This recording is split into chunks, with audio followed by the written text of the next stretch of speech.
তো বন্ধুরা দেখো, এদিকে ডিম সেদ্ধ করতে দিয়ে দিচ্ছি আর এদিকে ভাত হচ্ছে। এই যে মাছ বার করে রেখেছি, মাছ করবো। হয়ে গেছে, ডিম সেদ্ধ করে ভেজে নিয়েছি, এটা মাছ ভাজছি।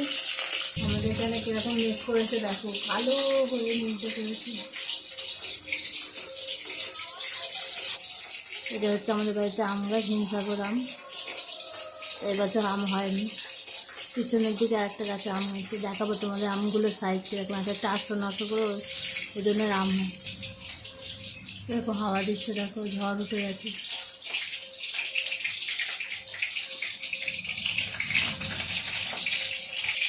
রান্নাঘরে আলো জ্বালিনি, দুদিকে জানলা খোলা আছে, এখন আলো জ্বালিনি। তো বন্ধুরা তাকে এবার রান্নাঘরে আলো জ্বালতেই হলো আর কি, নাহলে অন্ধকার হয়ে যাচ্ছে। এরকম হাওয়া দিচ্ছে, ঝড় উঠে গেছে, ডাকছে। তো বন্ধুরা দেখো, পেঁয়াজ কুচো, রসুন বাটা, আদা, ধনে গুঁড়ো, জিরে গুঁড়ো, লঙ্কা গুঁড়ো, হলুদ আর টমেটো দিয়ে দিই।